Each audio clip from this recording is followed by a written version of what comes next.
Hello, good morning friends. मैं विकास गौड़ स्वागत करता हूं सभी का my YouTube channel Vikas institute Amer में। आज आप देखने वाले हैं कि डेवलपमेंट ऑफ मेल गैमेटोफाइट। क्या टॉपिक रहेगा आज आपका? डेवलपमेंट ऑफ मेल गैमेटोफाइट, यानी आप कह सकते हैं नर युग्मकोद्भिद का विकास। हिंदी में बात करें, नर युग्मकोद्भिद का विकास। देखिए, एंजियोस्पर्मिक प्लांटों में नर युग्मकोद्भिद यानी मेल गैमेटोफाइट का किस प्रकार से विकास होता है, तो इसको समझाने से पहले मैं आपको एक बात बता देता हूं कि जो मेल गैमेटोफाइट होते हैं ना, वो किससे मिलकर बने होते हैं? वो पोलन ग्रेन से मिलकर बने होते हैं। किससे मिलकर बने होते हैं? पोलन ग्रेन से, यानी पराग कण से। अगर मैं फीमेल की बात करूं तो फीमेल मेल गैमेटोफाइट बने होते हैं ओव्यूल से। तो आप ये कह सकते हैं कि नर युग्मकोद्भिद की प्रथम कोशिका क्या है?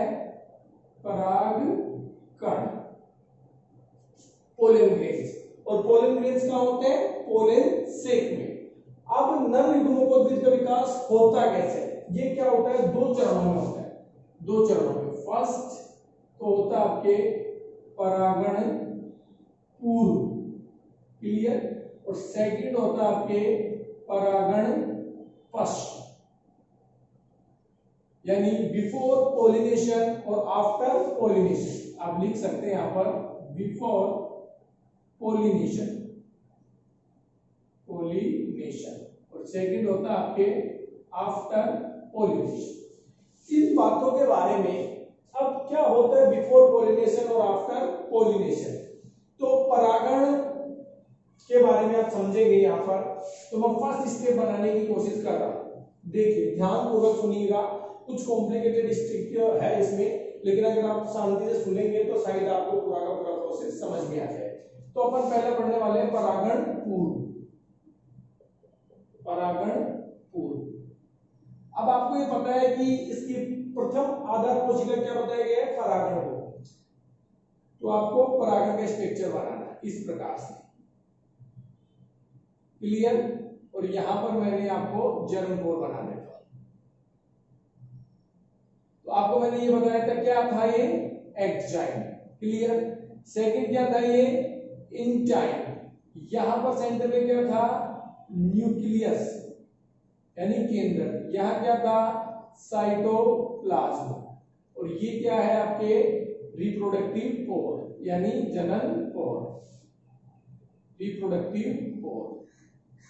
ये किसकी स्ट्रक्चर है? फर्स्ट ए किसकी है? परागण की, पराग कण। ये कौन सा पराग कण है? ये अभी अपरिपक्व पराग कण है। परागकण अपरिपक्व है, यानी इमैच्योर है। किसमें होता है ये? पोलन सेक में। सेकंड में बात करता हूं, तो सेकंड में क्या होता है यहां पर कि इसी परागकण में ये बाह्य भित्ति, ये आंतरिक भित्ति, यहां पर आपको जर्म कोर, क्लियर। अब इसमें क्या होता है कि यहां पर बहुत सारी छोटी छोटी रिक्तिका मिलकर एक बड़ी रिक्तिका का निर्माण करती है। तो बड़ी रिक्तिका होने के कारण केंद्र कहां शिफ्ट हो जाता है? परिधि की ओर। कहां शिफ्ट हो गया ये न्यूक्लियस? परिधि की ओर, पेरिफेरी साइड में क्या हो गया? शिफ्ट हो गया। इसके बाद में थर्ड पोजीशन में बताऊं आपको, तो थर्ड पोजीशन में क्या होता है? थर्ड पोजीशन के अंदर इस केंद्रक में क्या होता है? समसूत्री विभाजन। केंद्रक विभाजन क्या होता है? केंद्रक विभाजन। और कौन सा विभाजन होता है? समसूत्री विभाजन, यानी कौन सा? Mitotic division. पहली बार हो रहा है तो फर्स्ट, क्लियर। अब आपको पता है कि यहाँ पर केंद्रक विभाजन होगा तो वोक्यूल क्या हो जाती है? डिसअपीयर हो जाती है। तो वापस से वो पोलन ग्रेन की स्ट्रक्चर, वही एक्साइन। अब यहाँ पर क्या होता है कि छोटा केंद्रक बन जाता है और एक बड़ा केंद्रक बन जाता है। मतलब डिवीजन होगा तो केंद्रक कितने भागों में डिवाइड हो जाएगा? दो भागों में। और दो भागों में एक छोटा केंद्रक हो जाता है, इसको क्या नाम दे दिया जाता है? जनरेटिव न्यूक्लियस, यानी आपके जनन केंद्र। लिख सकते हैं आप हिंदी में भी से जनन केंद्र, आप ब्रैकेट में लिख सकते हैं छोटा। क्या होती है इसकी साइज? स्मॉलेस्ट होती है। ओके, इसके बाद में मैं बात करूं तो इसमें क्या होता है सेकंड नंबर पे, इसमें जो बड़ा केंद्रक होता है, इस बड़े केंद्रक को बोला जाता है आपके वेजिटेटिव न्यूक्लियस, यानी कायिक केंद्र। ये क्या होता है? बड़ा होता है। यहां तक समझ में आया? नो डाउट, किसी को कोई प्रोजेक्ट नहीं है। इसके बाद में क्या होता है? इसके बाद में यहां पर आपको पता है कि कोशिका द्रव्य होता है, कोशिका द्रव्य। इसमें क्या होता है? विभाजन होता है, और विभाजन होने पर वही आपके एग्जाइम, और यहाँ पर छोटा केंद्रक, यहाँ पर बड़ा केंद्रक, इसके चारों क्या बन जाती है? कोशिका द्रव्य एक नई कोशिका में परिवर्तित हो जाता है। तो कितनी कोशिका में डिवाइड हो जाती है? दो कोशिकाओं में। कौन सा परागण हो गया? दो कोशिकीय अवस्था। कौन सी स्टेज हो गई? टू सेल्स स्टेज हो गई। अब इस जो जनरेटिव सेल्स की साइड जो कोशिका कही है, इसको क्या बोलेंगे आप? जनरेटिव सेल्स, यानी आपके जनन कोशिका। जनन कोशिका कैसे होती है? छोटी। और इसको क्या बोलेंगे आप? वेजिटेटिव सेल्स, यानी बड़ी कोशिका। क्लियर? समझ में आ गया? अब यहां से एक बात समझिए, जो 60% एंजियोस्पर्मिक होते हैं ना, एंजियोस्पर्म प्लांट, उनमें पोलन ग्रेन जब पराग कण से, यानी जो पोलन ग्रेन होता है, जो पोलन से यानी पराग कोश से बाहर निकलता है, तो कौन सी स्टेज निकलता है? टू सेल्स स्टेज में। और इसके अलावा जो 40% आपके एंजियोस्पर्म प्लांट होते हैं, उसमें क्या होता है कि ये 3 सेल्स में बाहर निकलता है, 3 सेल्स स्टेज में। क्यों? क्योंकि जो जनरेटिव सेल्स होती है ना, ये डिवाइड हो जाती है, और डिवाइड होने के बाद कितने भाग में डिवाइड हो जाती है? 2 में। तो टोटल कितनी सेल्स हो जाती है? 3 सेल्स। इस प्रकार से आपके हो जाता है। तो ये क्या होगा? इसके बाद में जो पराग कण है ना, पराग कण कहां चला जाएगा? वर्तिका की सतह पर चला जाता है। ये पूरी की पूरी चारों जो स्टेज थी आपके, ये क्या स्टेज थी? ये मोस्टली आपकी स्टेज थी कि भाई इसमें पोलन ग्रेन यानी परागण पूर्व। ये मतलब, अभी परागण का मतलब क्या है? परागण का मतलब होता है कि पराग कणों का पराग कोश से मुक्त होकर वर्तिकाग्र की सतह पर जाने की प्रक्रिया क्या कहलाती है? परागण। जबकि ये अभी तक गया नहीं है, ये कहाँ है? ये पराग कोश में ही है, तो इसको क्या कह दिया मैंने? परागण पूर्व। तो इस प्रकार से ये स्टेज आपके कंप्लीट हो जाती है। क्लियर? अब यहां पर क्या होता है कि एक बात को समझिए, यहां पर एक परत पाई जाती है जिसको क्या बोल दिया जाता है? कैलोज परत। कैलोज परत जो क्या होती है कि वर्तिकाग्र की सतह पर जाने पर घुल जाती है।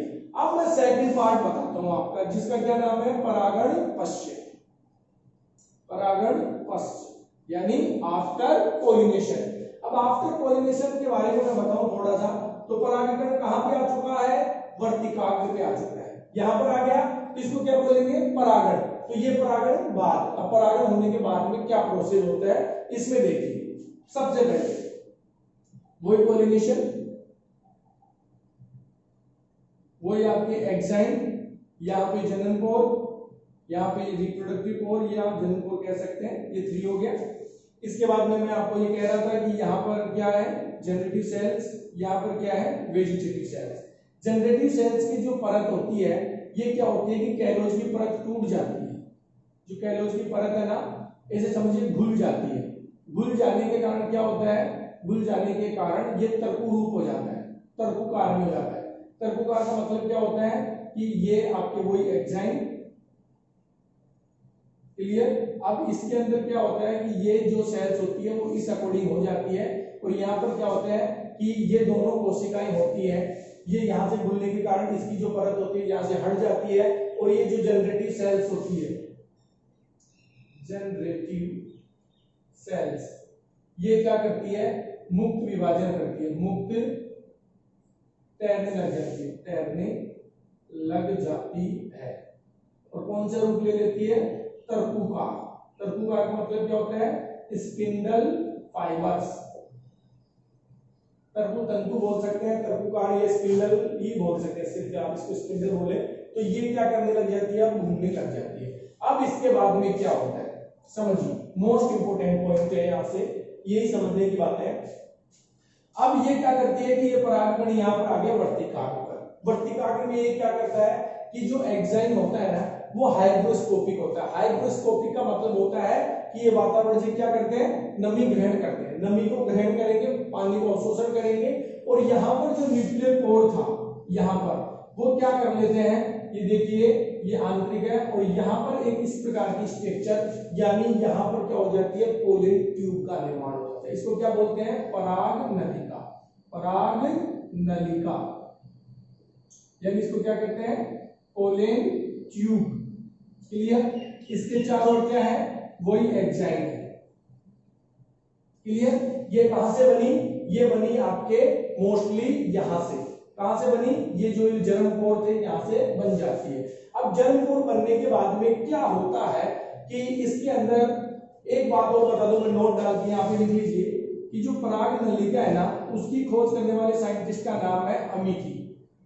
पराग नलिका की खोज किसने की थी, एक साइंटिस्ट थे अमिकी, उन्होंने की थी। और कौन से पादप में की थी, प्रोलोच्यू का एक प्लांट था, उस पादप में एक अमिकी नामक वैज्ञानिक ने क्या किया, पोलन ट्यूब का खोज की या निर्माण के बारे में बताया।